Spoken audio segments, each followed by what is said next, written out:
Exciting week for our guys and getting back to playing football. It's always interesting as you go through and you sort through which team that you're going to end up playing. As coaches, we kind of threw down some guess, and the unanimous choice at the very beginning of that game was going to be Furman, and that's what we're playing. So, they're a program that's got a long, storied history and a good track record, and so we're excited, and it'll be great competition for this Saturday. So, questions? Coach, is there any team that you can compare Furman to that your squad has gone against recently? Well, it's a little bit difficult. I mean, every school is different, but I do think the baseline that we have is we have played two SoCon schools, Georgia Southern and Wofford, and I know they beat both of them. And so you've got a very talented football team that we're going to be playing. How different is this team since they don't run the triple option, though, like those two that you just mentioned, to do what they did in the SoCon this year? Well, I think it's an indication they really know who they are and what they're about, and they leverage their strengths, and they don't make a lot of mistakes. And, Wofford really didn't run option football last year. It was a non-conventional offense.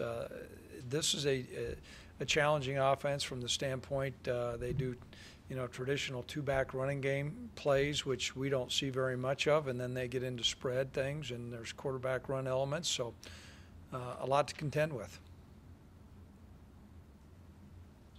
What about their size? It looks like you have a rather advantage in the physical nature across the line. It's always difficult to say when you watch them on tape and then you see the numbers here. I remember last year there were a couple teams that we played. We looked at these numbers here and we got on the field. For some reason, they seemed to be bigger than what was down on the numbers. I can tell you this off of tape, they look bigger than their numbers are there. Let's talk a little bit about the health of Marcus Williams and the bye week that came in here. Well, it certainly helped.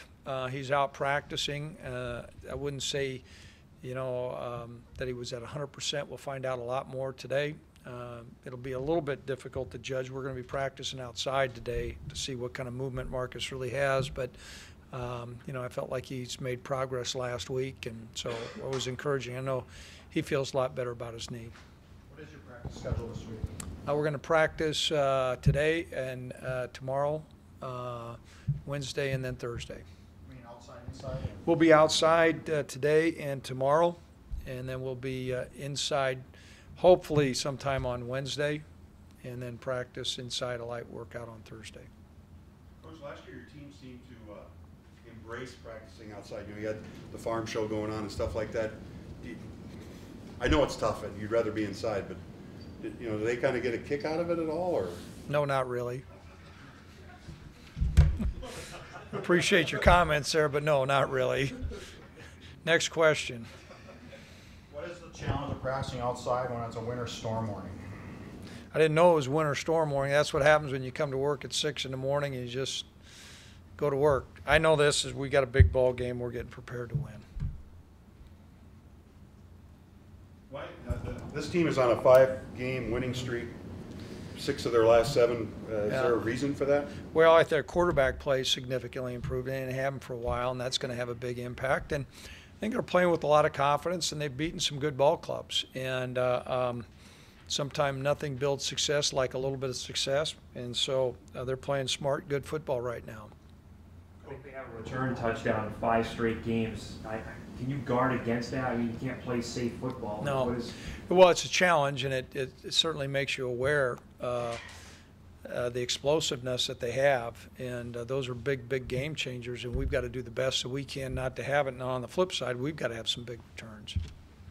Speaking of that, the Alabama game the other night, the field goal at the end, some people are criticizing Alabama for not having some athletes on the field to catch that kid. Do you guys have contingency for that? Have you ever tried one of those?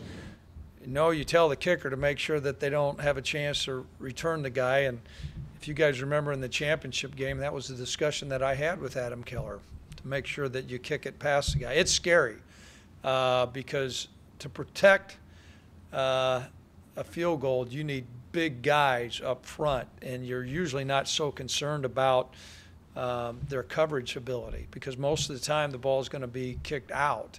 And so if you try to jerry-rig your protection, then you're going to get a ball blocked. And so the thoughts are is get the ball down, get it kicked, and kick it out. Unfortunately, it didn't happen. But when I saw it, yeah, you know, that's a scary thought, because I look at our guys, and we practice it some, but you can practice that all you want to. If you got a couple of our big offensive linemen who are not the fleetest of foot trying to tackle a guy, it's a scary proposition. Have you ever seen a game like that before? No. I've seen it happen before. I think the Bears returned one, but I've never seen a game end like that. It certainly was memorable for me. Last week did you give the guys a couple days off, Craig, or how'd you kind of handle them last week? Yeah, last week it was important to we spent a little bit more time in the weight room. You know, reviewed our tape. Typically, we practice on Monday. We did not practice on Monday. You know, we did give them Thanksgiving off and Friday off, and then they had a chance to come back. We had a pretty good practice on Saturday. Ryan Smith's got that Greeno bloodline and all those Greeno coaches in South Dakota. What's your experience with that family? Well, I've heard a lot of things about his grandfather. You know, a fierce competitor, and I remember his mom giving me some pointers on where she thought that Ryan would best be suited to play on our football team, and they were, you know, she thought he'd be a better defensive back. I can tell you the competitive nature that Ryan has. Throw out pound for pound, he's the most fierce competitor we have on our football team. That's a dangerous statement, but everything he does is about excelling at the highest level.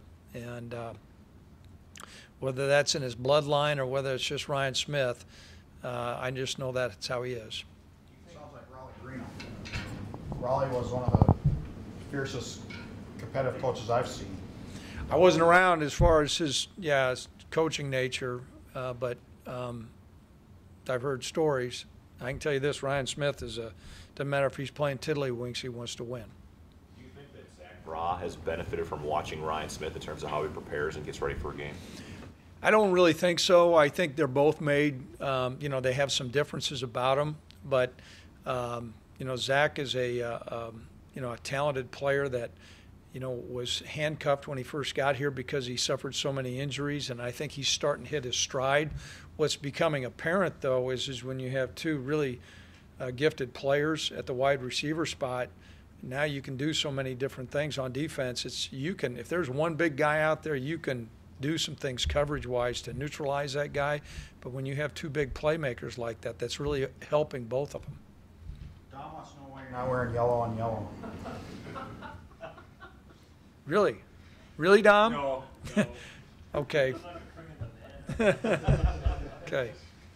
Hey, do you notice a mood change in practice on Saturday, or will you notice it tonight that, okay, it's postseason now? I noticed it Saturday.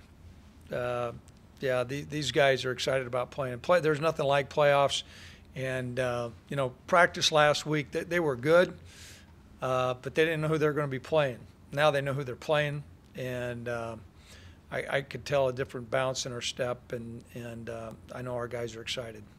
Coach, looking at the numbers, it looks like this team has forced 31 fumbles or something like that. Is there anything that you've noticed on film? Are they really trying to strip the ball, or is that something? Well, they certainly coach that up well, and I think it's also an indication of athleticism and explosion. Typically, when you have more athletes around the football and you're putting your hat on it and stripping it and guys are running around, you're going to get the ball out more, and that's been a big key to their success. We'll have to do a great job safeguarding the football. You mentioned their two-back sets, coaches. I mean, when they run that stuff, is it mostly power stuff, or are they kind of attacking the edges, or what's? Well, both. You know, they ran some speed option last week, you know, against South Carolina State, but you know, there's elements that are very similar to our offense, but then there's some slight differences. But you know, anymore, if you're a linebacker and you line up and you see a quarterback under center with a fullback and a tailback, you just think it's an illegal formation.